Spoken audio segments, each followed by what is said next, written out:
The wind cut through Maya like 1,000 frozen knives. She couldn't feel her feet anymore. Each step was a guess, a prayer that the ground would be there when her boot came down. The highway had disappeared beneath the snow hours ago, leaving only a vague depression between the white drifts, a path that might lead somewhere or might lead nowhere at all. One more step. Just one more. Her hands clutched her swollen belly through the thin spring jacket that had seemed perfectly adequate back in Denver, back when she'd had a warm apartment and a life that made sense. The baby kicked weakly against her ribs and terror shot through her like lightning. Please, not my baby. Please. The blizzard swallowed her voice before it could even form. Snow pelted her face, stinging like angry wasps. She couldn't see more than 3 feet ahead. Couldn't remember the last time she'd seen headlights or a house, or any sign that human beings still existed in this frozen hell. Her car had died 6 miles back, maybe more.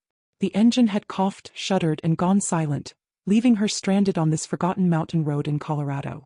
She'd waited for help until the cold had crept through the broken heater, until her breath had started fogging the windows with ice, until she'd realized that no one was coming.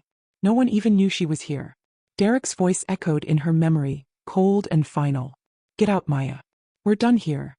3 weeks ago she'd been standing in the marble foyer of his downtown penthouse, one hand protective over her belly, watching the man she loved transform into a stranger. His parents had stood behind him like sentinels, his mother's diamond earrings catching the light as she'd looked at Maya with pure disgust. Did you really think our son would ruin his future for some waitress and her bastard? The woman had sneered. Derek hadn't even looked at her. The man who'd whispered promises in the dark, who'd cried when they'd first heard the heartbeat. He'd simply stood there, silent and cold, while security escorted her out with nothing but her purse and the clothes on her back. 3 weeks of couchsurfing. 3 weeks of friends growing tired of her, of polite excuses and uncomfortable silences. 3 weeks of her bank account draining while her belly grew and employers looked at her with sympathetic smiles that meant no. Yesterday her last friend had asked her to leave. Something about her new boyfriend not being comfortable with the situation. So Maya had gotten in her dying Honda and just driven. Away from the city that had chewed her up and spit her out. Away from everyone who'd decided she wasn't worth the trouble. She'd made it 40 miles before the car had given up, just like everyone else. A gust of wind slammed into her and she fell to her knees in the snow. The cold bit through her jeans instantly, vicious and sharp. She knelt there, gasping, her frozen lungs burning with each breath. Get up or you'll die here. But her legs wouldn't obey. The exhaustion was too heavy, the cold too deep. She could just lie down just for a moment. Just close her eyes. The baby kicked again. Harder. Insistent. Maya didn't know where the strength came from, but she forced herself to her feet. Stood swaying like a broken tree in the wind. And then she saw it. A light. Faint and golden, barely visible through the curtain of white. So distant it might have been a hallucination. But it was there. She stumbled toward it, fell, got up, stumbled again. A fence appeared out of nowhere. Rough wooden post she grabbed onto, used to pull herself forward. The dark shape of a barn loomed ahead, and beyond it, the source of that precious light. The barn door wasn't locked. She nearly wept as she pulled it open and stumbled inside. The wind died instantly. The air was cold but still, a mercy after hours of being battered and torn. The smell of hay and horses wrapped around her like a blanket. She could hear animals shifting in their stalls, feel the faint warmth of their bodies. Maya made it 3 steps before her legs gave out. She collapsed into a pile of hay near the door, curled around her belly, and finally let the tears come. We made it. We're safe. She was already drifting into unconsciousness when the dogs started barking, sharp, aggressive sounds that cut through the quiet. Then footsteps, heavy and deliberate, crunching through snow outside. The barn door flew open. A man's silhouette filled the doorway, backlit by lantern light. She could make out broad shoulders, the hard line of a rifle barrel, a face shadowed and severe.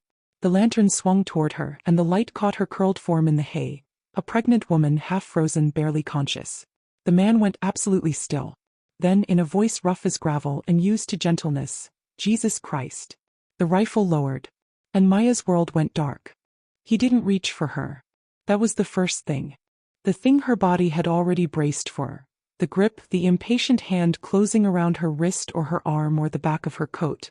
The physical declaration of ownership that she had been rehearsing how to survive for 3 days. It didn't come. Silas Holt looked at her standing in the snow for one long moment, and then he looked down at the bag sitting at her feet. The bag that held everything she owned, which wasn't much. 2 changes of clothes, a paperback with a broken spine, a photograph she hadn't decided yet whether she wanted to keep. He bent and picked it up in one hand like it weighed nothing, which it nearly didn't, and then he turned toward the house and nodded once over his shoulder. Not a command.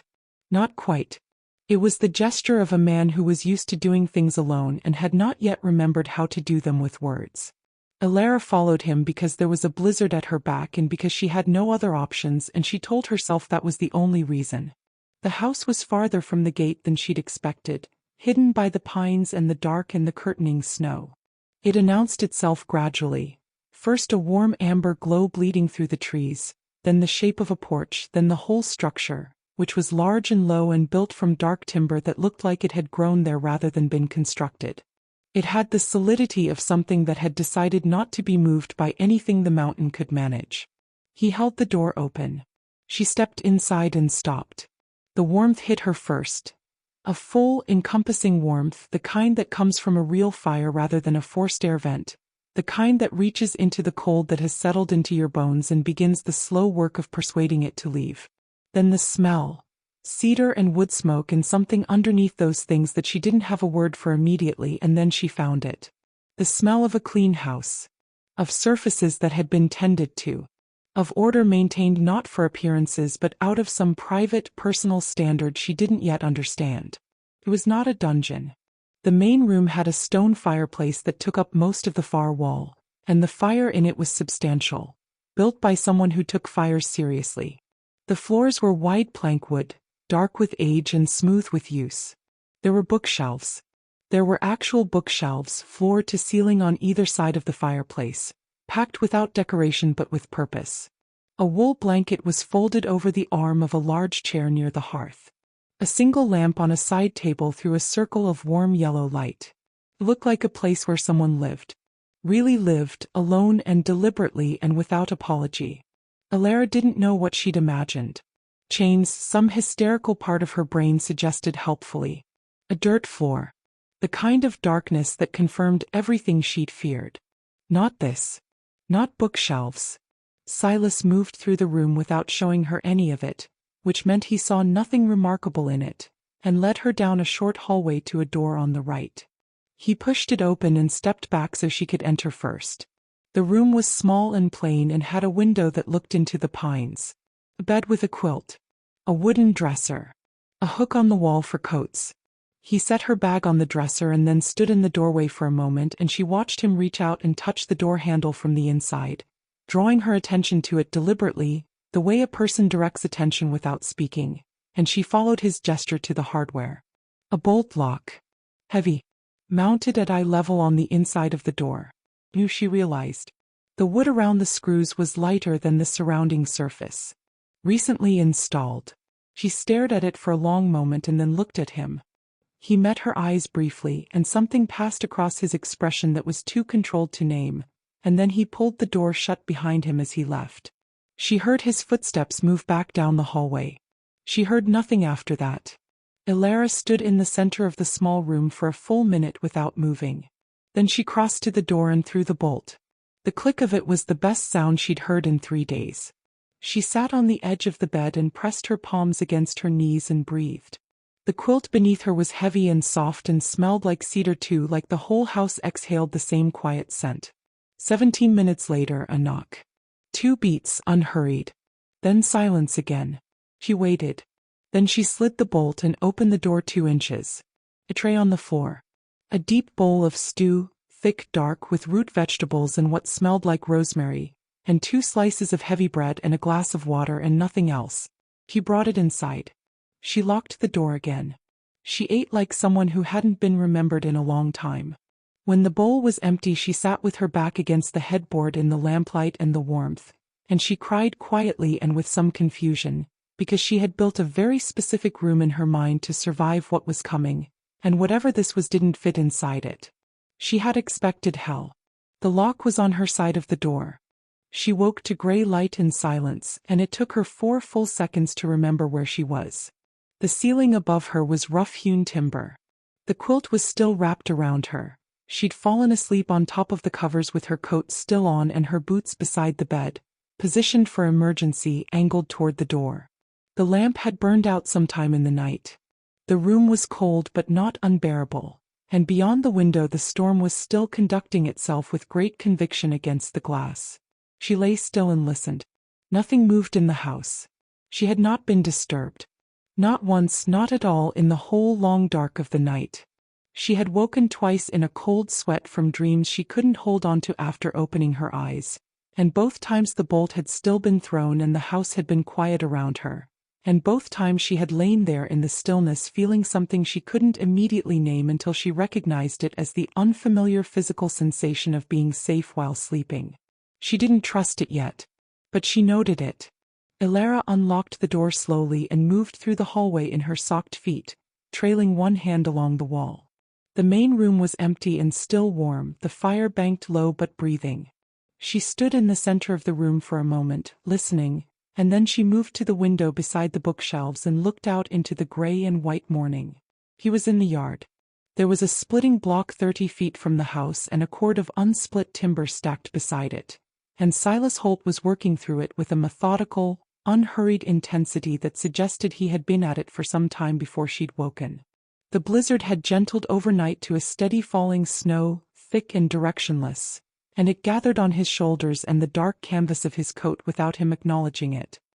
He lifted the maul over his head and brought it down, and the log came apart cleanly, and he set the halves aside and reached for another without pause.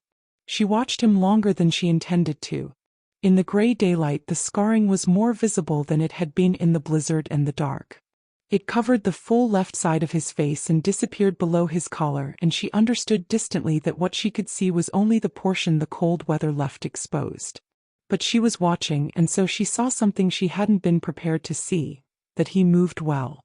Not with the lurching self-consciousness she might have expected from a man who had chosen 12 years of hiding. He moved like someone who had made a private peace with his body, who trusted it entirely and required nothing from it beyond function. And there was something in that unperformed physical confidence that was more arresting than any handsomeness she had words for. He swung the maul again. The log split. The snow kept falling. Elara turned away from the window and went to find the kitchen. It wasn't hard to locate. It was off the main room, separated by a wide doorway rather than a door, and it was as clean and deliberate as the rest of the house. Dark wood counters, a deep farmhouse sink, iron hooks along one wall holding cast pans by size. But the previous night's tray was stacked on the counter near the sink, her bowl rinsed but not fully washed, and there was a faint residue of flour on the work surface near the stove, and something moved in Elara that was older than thought and more automatic than decision. She rolled up her sleeves. She found a cloth under the sink and a bar of soap, and she filled the basin and washed the tray and the bowl and the glass with methodical efficiency. And then she found the flour residue and addressed it. And then she was looking at the floor and thinking about the broom she'd noticed in the corner, and she had already crossed toward it when she heard the back door open. The cold came in first. Then his footsteps on the mat. Then silence while he registered her. She turned with the broom handle in her hands and lifted her chin, because she had decided in the night that she would not flinch in front of him. She was here. The terms were what they were. She would be useful and she would endure it, and she would not give anyone the satisfaction of watching her crumple. "I'll take care of the cleaning," she said. "And cooking if you tell me what you have. I want to be useful." He looked at her for a long moment. He was still holding his work gloves in one hand, and the snow on his coat was beginning to melt. When he spoke, the voice was low and somewhat rough, like something that had been stored in a cool, dry place for too long and needed time to warm before it worked properly. But underneath the disuse it was, she registered this involuntarily and with suspicion, careful. Patient. "You don't scrub floors here, Elara." He set the gloves on the counter without breaking her gaze. "You are a guest, not a servant." Something cracked slightly in her composure. She gripped the broom handle. "Then what am I?" she asked, and her voice came out quieter than she'd intended. "Why did you buy me?" He looked away.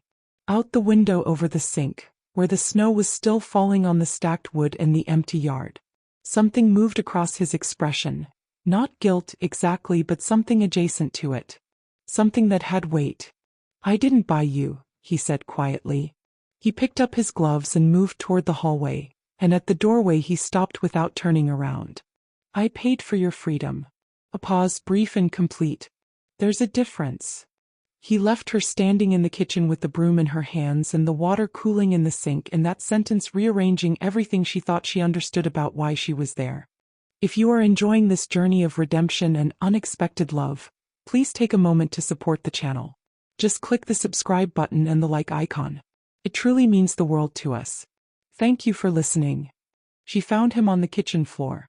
Not collapsed dramatically. Silas Holt did not appear to do anything dramatically, but seated with his back against the lower cabinets and one arm resting on his bent knee, in the posture of a man who had sat down for a moment and was being honest with himself about whether standing back up was immediately advisable. His face, the scarred side and the whole side both, was flushed dark with heat. His eyes when he looked up at her were slightly wrong. Present but imprecise. "I'm fine," he said. His voice had the particular quality of someone running a significant fever attempting to sound authoritative, which is to say it had no authority whatsoever. "You are not fine," Elara said. He didn't argue, which told her more than anything else could have. In 4 days she had learned that Silas Holt's silences were a precise instrument. The silence of a man who disagreed but was choosing patience sounded different from the silence of a man who had no remaining counterargument. This was the second kind. He got him upright. This was not a small undertaking. He was significantly larger than her and not entirely cooperative, though he was trying to be, which she could tell by the way he compensated his weight toward the wall rather than letting it fall on her shoulders. They made it down the hallway. She got him onto the bed in the room she'd realized was his, larger than hers, same dark timber, a window facing the mountain, and he sat on the edge of it with his elbows on his knees and his head down while she went for water and the extra quilts from the chest at the end of the hall. His temperature, when she pressed the back of her hand to his forehead the way her mother had once done for her, was alarming. The cold he'd been walking through every morning, the hours in the snow and the wind, the body running on coffee and purpose and apparently no concession to its own limitations, it had accumulated a bill and presented it all at once. "Sleep," she told him. He looked at her from under his brow. "The horses need. I fed them this morning. I watched you do it twice. I know where everything is." She pulled the quilt up. "Sleep." Another silence. Then he lay back and she understood what it cost him. This man who had been entirely self-sufficient for 12 years, who had built a life predicated on needing nothing from anyone, to let someone else take the weight for an hour. She sat with him. She told herself it was practical.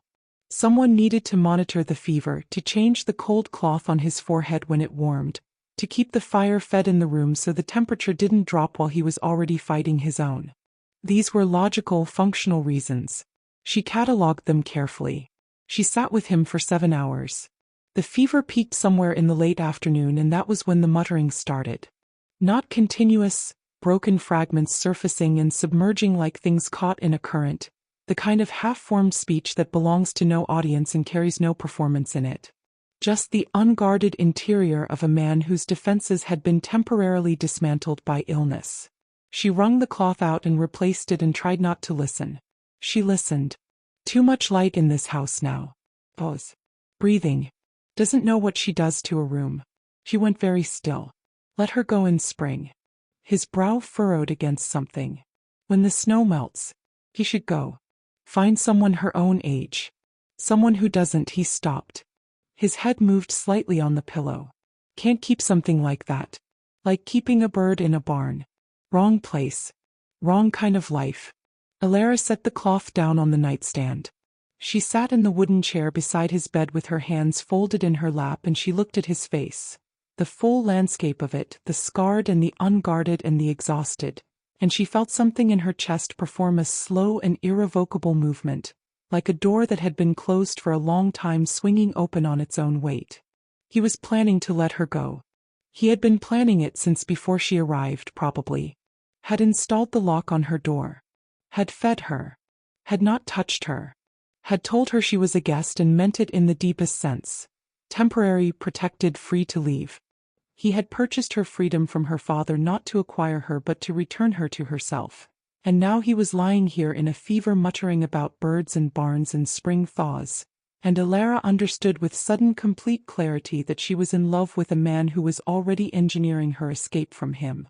The realization sat in her chest, warm and terrifying and entirely inconvenient. She didn't move from the chair. He woke near nightfall. The flush had receded. His eyes, when they opened, were his own again, dark, calm, precise. He looked at her sitting beside him, and something shifted in his expression. "You stayed," he said, almost confused. "Yes," she said simply. He looked at her for a long moment, and she looked back, and the fire in the room said nothing, and the mountain outside said nothing, and the space between them was different now in a way that neither of them named yet, but that both of them felt with the particular gravity of something that could not be unfelt. "How do you feel?" she asked. "Better," he said. He meant more than the fever, and they both understood that perfectly. The thaw came on a Tuesday. Elara knew it before she opened her eyes. Something in the quality of the light through her curtains was different, less white, more gold, and the sound of the wind that had been a constant low register in the house for nearly 2 weeks had simply stopped. She lay still for a moment in the unfamiliar silence, and then pushed back the quilt and went to the window. The mountain was blinding. Overnight the clouds had withdrawn to reveal a sky of such saturated blue it looked manufactured, and beneath it the snow was already doing what snow does under direct sun at altitude, beginning the slow, inevitable negotiation with gravity. She could hear it faintly, the drip from the eaves, the distant slide and settle of snow releasing from the pine boughs, the mountain breathing out. The roads would be clear by afternoon. She knew what that meant. She had known for 3 days that the thaw was coming, and she had not said anything about it, and neither had Silas, and the silence around that shared knowledge had been its own kind of conversation, loaded and careful and mutually, deliberately avoided. She dressed slowly.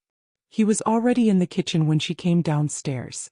Coffee was made, 2 cups, and he was standing at the window with his back to her in the particular way he stood when he was thinking something he hadn't decided how to say yet. She had learned his postures the way you learn the grammar of a language you live inside, not by studying them but by absorption. He turned when he heard her. "Roads will be passable this afternoon," he said. "I know," she said. She sat down and wrapped both hands around the coffee cup and looked at it. He crossed to the hallway, and she heard him on the stairs, and then the sounds of movement above her, methodical and quiet, and she understood what he was doing before she heard the soft displacement of her bag being lifted from the dresser in her room. She sat at the kitchen table and drank her coffee and did not cry, because she had decided that too. She would not make this harder for him. He was doing what he believed was right for her, and she understood it, and she would honor it by not falling apart in his kitchen. She had never in her life wanted so badly to fall apart in someone's kitchen. He came downstairs with her bag and set it by the front door without ceremony. He was wearing his good coat, the dark wool one she'd seen on the hook by the back door, never touched, and he had his truck keys in his hand, and he stood in the hallway and looked at her with those steady, fathomless eyes, and said what he had clearly prepared to say. "You are free, Elara." His voice was controlled and quiet, and she could hear exactly how much that control was costing him if she listened for it, which she did.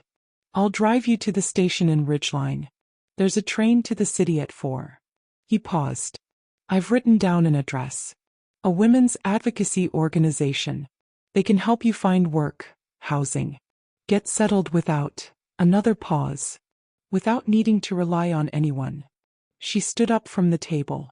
She wanted to say, "I know what you're doing." She wanted to say, "I heard you in the fever, you impossible man." She wanted to say the thing that had been sitting in her chest since that night in the wooden chair beside his bed, warm and impossible and entirely inconvenient. Instead she said, "Thank you, Silas." Because he had given her this. The choice, the door, the open road. And the least she could give him in return was the dignity of accepting it without making a scene in his hallway. She picked up her coat. They walked out into the blinding gold morning together, her bag in his hand, the snow dripping from every surface, the air sharp and clean and smelling of pine and cold water, and the particular freshness of a world that had just remembered it was allowed to be warm. The truck was parked beside the barn, and Silas had already cleared the windshield, already backed it around to face the drive, because of course he had. He had thought of everything. He always thought of everything except, apparently, himself. She was reaching for the passenger door when she heard it. An engine. Fast and wrong. Too fast for the mountain road, too aggressive for someone who knew these switchbacks. She turned. A car came up the drive throwing slush from its tires. A dark sedan with a cracked front bumper that she recognized with a cold that had nothing to do with the mountain air. It slid to a stop 20 feet from them and the doors opened and two men got out and she knew one of them before he'd fully straightened. Gerald Voss looked worse than she'd left him.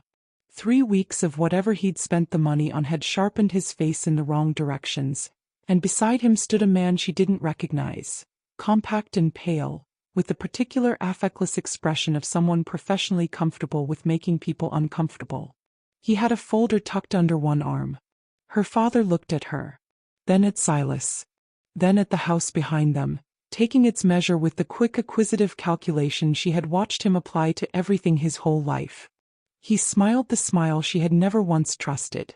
"Holt," Gerald said pleasantly. "Looks like you've done well for yourself up here." Silas moved before she processed that he was moving. One moment he was beside her at the passenger door of the truck, her bag still in his hand, and the next he had stepped forward and slightly left, positioning himself between her and the two men with the unhurried exactness of someone who had already calculated every relevant distance. He set her bag down on the snow without looking at it. His hands came free and hung at his sides, open, which was somehow more threatening than fists would have been. He said nothing. He didn't need to. The full fact of him, the scale, the stillness, the scarred face in the hard morning sun carrying no expression at all, was its own complete sentence, and it landed. She saw it land. The pale man with the folder took a single step backward and tried to make it look like he'd simply shifted his weight. Gerald's smile didn't disappear entirely, but it recalibrated, adjusted its wattage downward to something more cautious. But Gerald Voss had spent 40 years talking his way through moments that should have stopped him, and caution had never once been enough to actually hold him. "Easy," her father said, with the particular tone of a man who believed he was the most reasonable person in any room he occupied. "Nobody's being dramatic here. I just came to discuss terms." He opened his hands, a performance of harmlessness, and looked past Silas's shoulder at Elara. "There's been a development with the original arrangement. Some figures that weren't fully accounted for." "There are no figures," Silas said. His voice was low and unhurried and carried in the cold air without effort. "The debt was cleared in full." "Well," Gerald tilted his head. "That's one interpretation."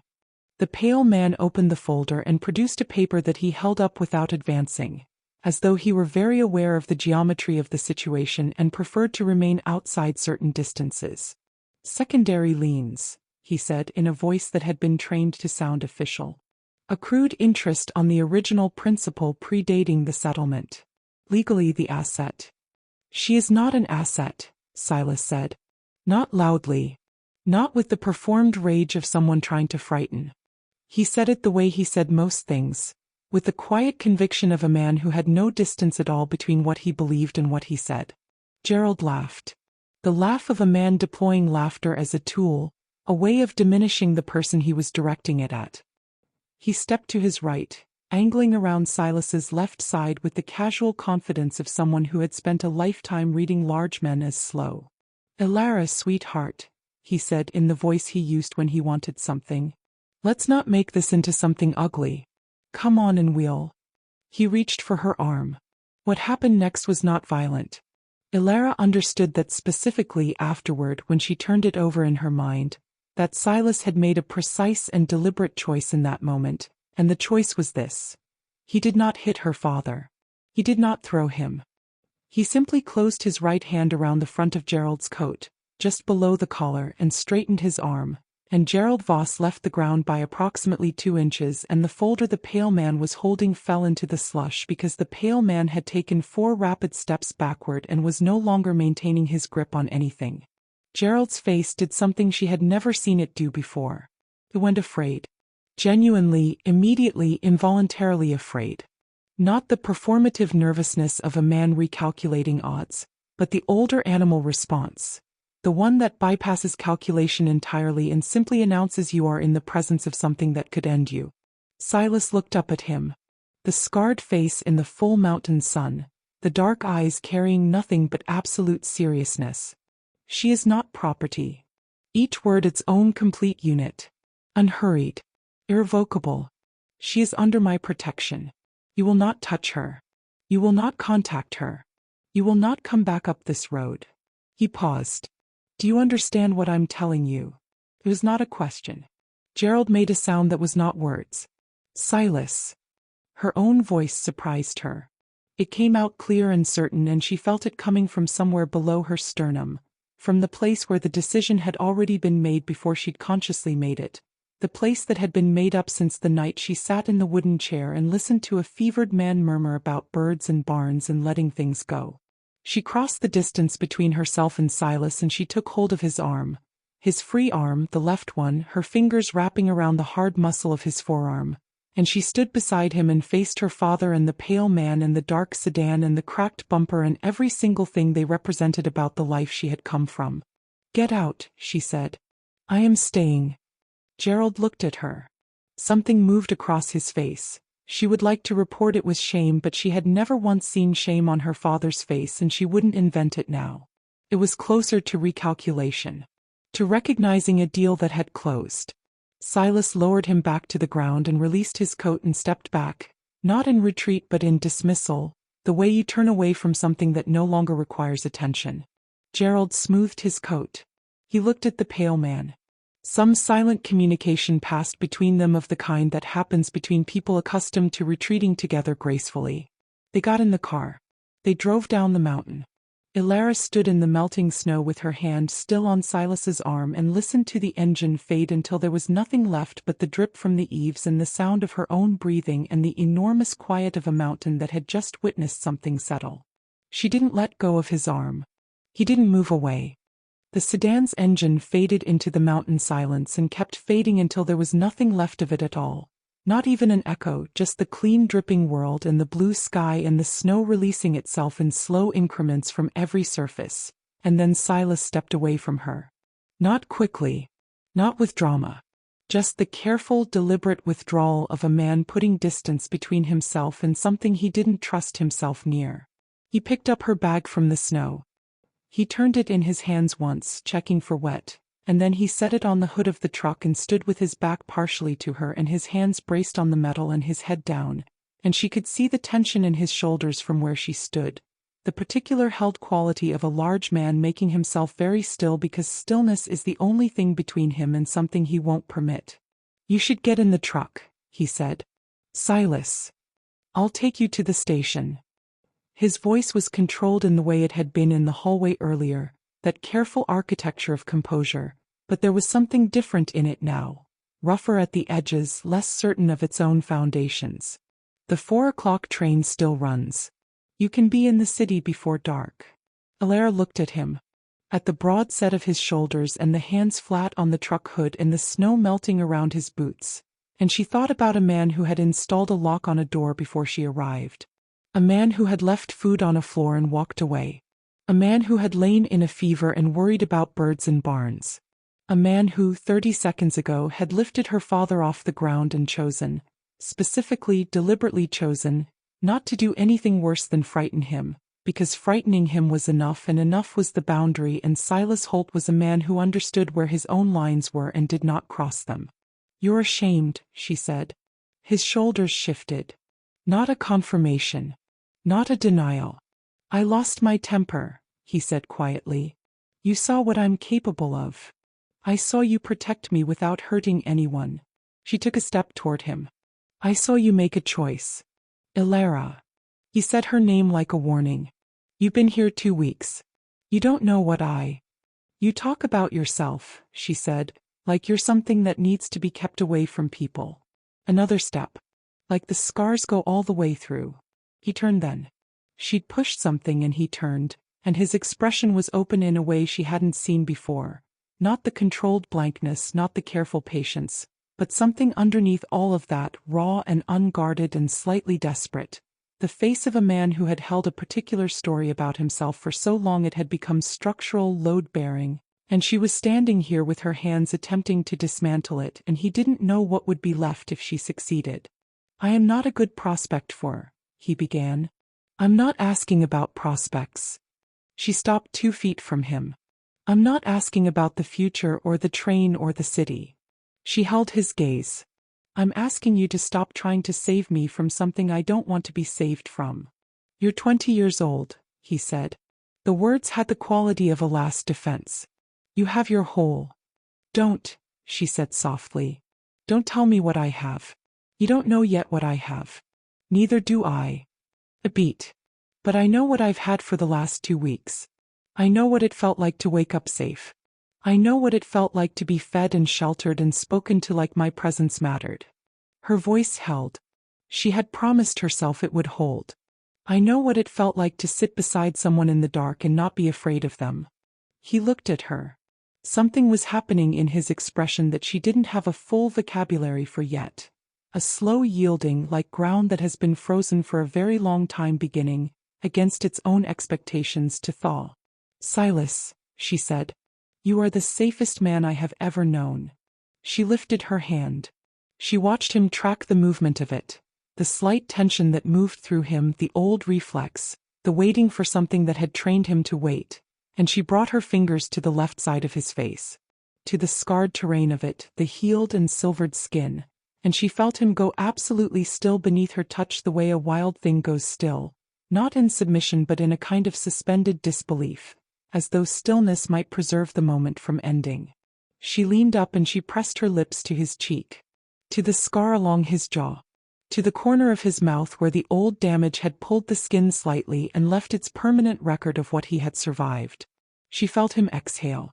It moved through his whole body, that exhale, something he had been holding for longer than 2 weeks, longer than her arrival, longer perhaps than she could calculate, releasing in one long shaken breath against her hair.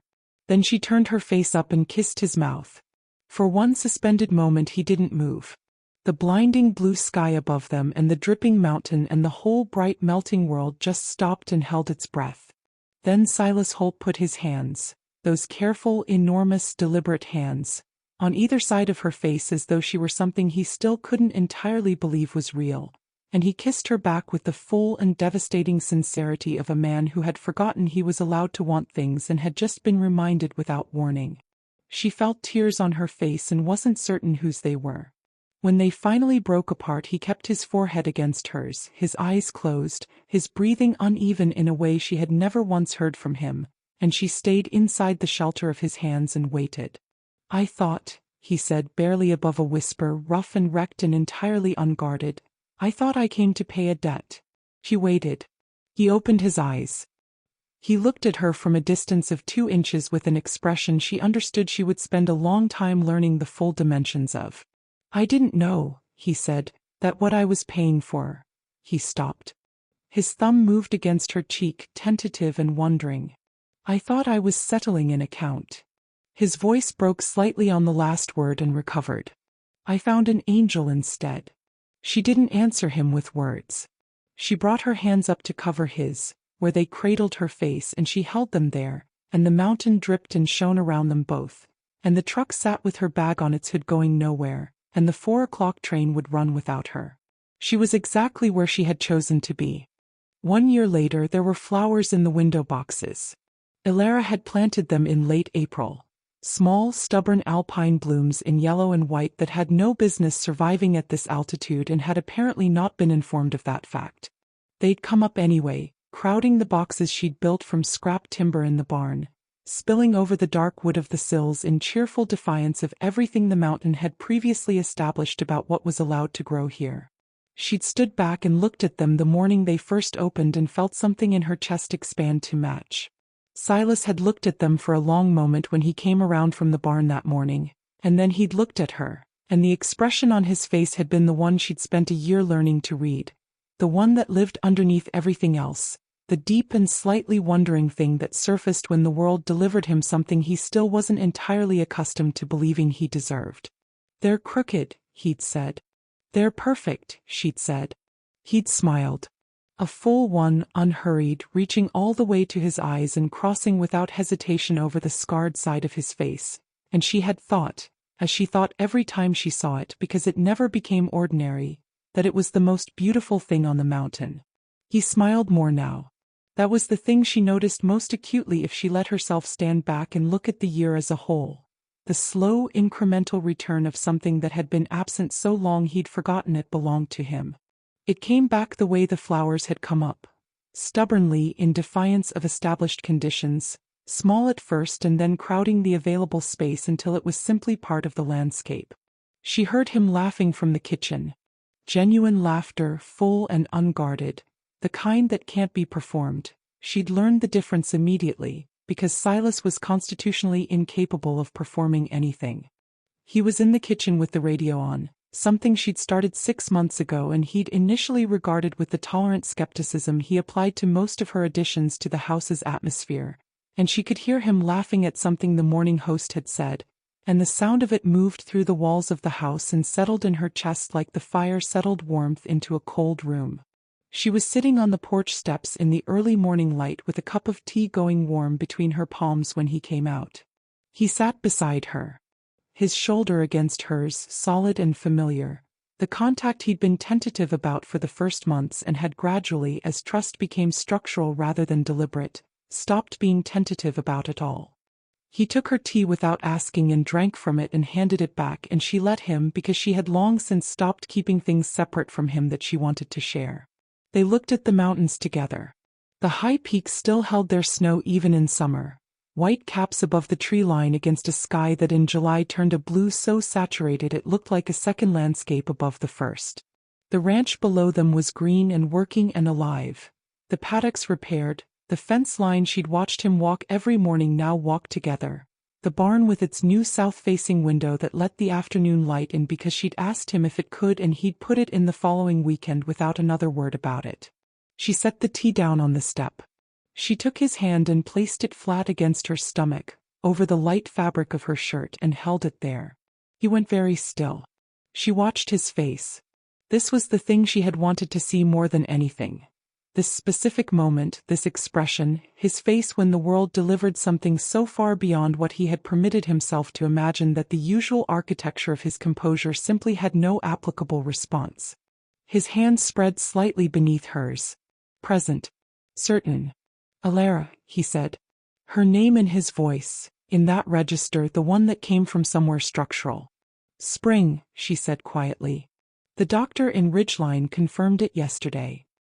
He looked down at their joined hands against her stomach, then up at the mountains, then at her. The full circuit of his world, she realized, contained in 3 points, and she was one of them, had been for a year, would be for every year following. His eyes were bright in a way she had only seen once before, in the snow outside a dark iron gate when a man with nothing left to lose had made a choice to save someone else's freedom at the cost of his own solitude. He had thought it was a cost. I used to look at these mountains, he said slowly, the way he said things that mattered, as though each word were load-bearing and he was certain of the structure before he committed to it, and think I was being kept here. By the face. By what people saw. His thumb moved against her hand. I thought this place was the shape of my punishment. She leaned her head against his shoulder. And now? She asked. He was quiet for a long moment. The ranch moved and breathed around them, the horses in the paddock, the flowers in their crooked boxes, the mountain doing what mountains do in the permanent and patient way of things that have always known how this ends. Now, Silas said, I know I was just waiting for the rest of it to arrive. He pressed his lips to the top of her head and kept them there, and she closed her eyes, and the morning light came gold and full across the high peaks and fell down the mountain and found them both exactly where they were. On the porch of a home that had been a house for 12 years and had needed only this, only her, only the stubborn impossible arrival of someone who could see past the surface of things to whatever was true underneath. He had bought a debt on a snowy mountain road. He had been handed a life instead. She felt him smile against her hair. Above them the mountains stood in their ancient, patient permanence, and below them the flowers grew crooked and bright in their boxes. And inside the house the radio played to an empty kitchen, and the world was quiet and warm and entirely, improbably, irrevocably whole.